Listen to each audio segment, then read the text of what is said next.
Hey guys, Amartya here from C4eTech, and today I've handpicked 10 more unique mobile games that bring something different to the table. So these aren't your usual shooter or racing games. Instead, each one of them offers a very special experience. We have immersive storylines, beautiful graphics, and of course great gameplay.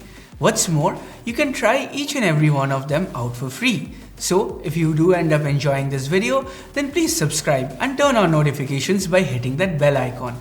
Let's now get started.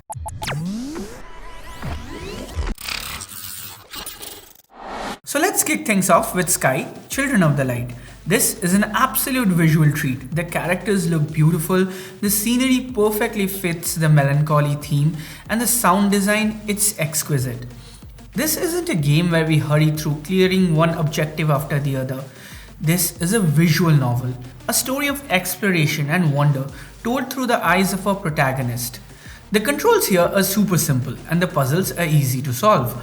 Sky, Children of the Light is all about the experience, so take some time off this lockdown season, sit down and enjoy this beautifully crafted game from the makers of Journey. So you guys may look at this and think, a point and click adventure game? That's so boring. But trust me, Gabriel Knight, Sins of Fathers is anything but. This unique point and click adventure has a gripping storyline that sees Gabriel Knight, a novelist turned amateur detective, search for the true culprit behind a series of murders in New Orleans. The main attraction of the game is the story. It starts off a little slow, but once it gets going, it has some really nice twists and turns. We also get some excellent voice acting, and the 3D graphics, while a little dated, still has a charm of its own. Gabriel Knight, Sins of Fathers is a must-play for every murder mystery fan out there. If you have heard about No Man's Sky, then Mob Fight would seem immediately familiar to you. The gameplay here is basically that of a first-person shooter. There are some puzzle solving and platforming bits later on, but they aren't particularly challenging. This game gives us an illusion of scale. There's a vast universe out there with many planets to visit, flora and fauna to scan, and secrets to unlock. The storyline itself, though, is quite linear. Now, I don't mean that in a negative way. In fact, the reason I like Mob Fight so much better than No Man's Sky is because we have a sense of direction in here. It's easy to get lost in these vast 3D polygonal worlds, but if you want something to do, Mob Fight is always happy to oblige with missions that further the story forward. There's an interesting cast of characters, very tight gameplay mechanics, and pleasing visuals, which makes Mob Fight one of the best space exploration games out there. Now, most of us have played Bomberman as a kid. Bombergrounds takes the same principles as Bomberman and puts it into a battle royale.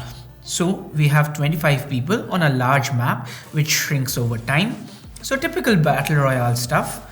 On top of that, we also have some cool power-ups, there are traps to avoid, and we even get a bat that can swat away bombs to instead kill other opponents. There's not much to describe here, so I'll let the fun, frantic gameplay speak for itself. If you love puzzle games like the Room series, then Siberia is the perfect game for you. We have gorgeous locales set in a remote village on the French Alps. Our protagonist, Kate Walker, is a business lawyer who finds herself thrust into the middle of some mysterious circumstances. There's a great character arc in here, as we see Kate evolve from the lawyer who has come here to do her job, gradually become more and more entangled in the mysteries that surround this place. The gameplay here can be hard. A lot of times we needed to backtrack to find the solutions. But the beautiful scenery, the charming automatons, and the interesting cast of characters made it all worthwhile. Elder Scrolls Blades brings console-level graphics quality right to our phones. If you have ever played an Elder Scrolls game on PC, you'll feel right at home here. This is the classic RPG experience with loads of bandits to kill, skeletons to smite, and treasure to loot. There's a PvP system called the Arena, where we can also play against friends, and that adds a unique layer of competitiveness to this RPG title. At its core, Vengeance is a single-player RPG. The artwork and gameplay has some obvious inspirations from the classic Diablo series. But then what makes Vengeance its own game is the skill trees and the rune system. Yes, at times it can be a bit of a grind, but then this dungeon crawler keeps things interesting with colorful scenes, special effects, and generally great gameplay. Oh, and the best bit? Vengeance can be played entirely offline. The simplest way to describe Bullet League is that it's a 2D version of Fortnite. So of course, this is a battle royale, We have building mechanics, we have a storm, and then we have guns to shoot people. Simple, right? Well, not quite. The movement mechanics, while intuitive, can be a bit of a challenge at first. And honestly, because each game lasts only 3 minutes, there's no time to just hide and camp. Well, yes, we can hide, but then the game is so fast paced that I found myself going all over the map shooting people and trying very hard not to fall down.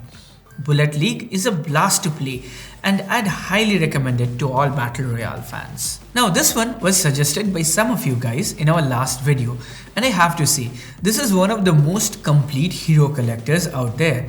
The battle system with the card combining mechanic is really nuanced and can lead to some seriously high level gameplay in PvP.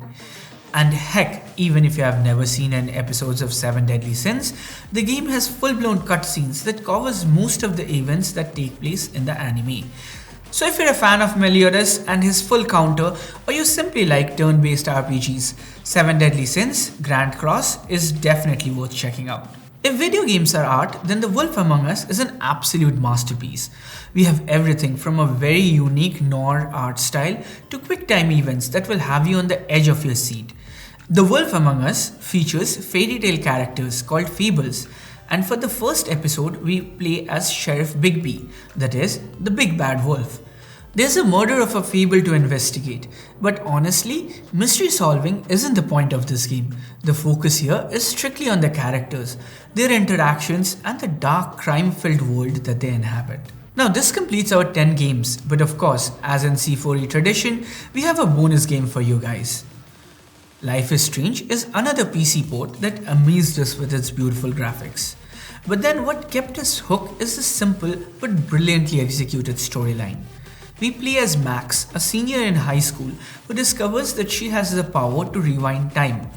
But every time she changes one thing in the past, well, the butterfly effect causes far-reaching changes into her future as well.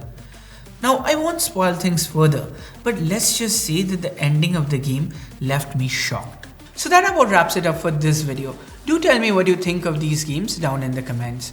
Also, do you like games that make you think about your choices, or do you prefer linear, more fun to play experiences? Again, let me know via the comments. As always, if you have any game that you would want me to try out, then leave them down there. And if you did end up liking this video, then please hit the like button, share, subscribe and all that. And oh, turn on notifications by hitting that bell icon. Thanks for sticking around till the end, guys. GG.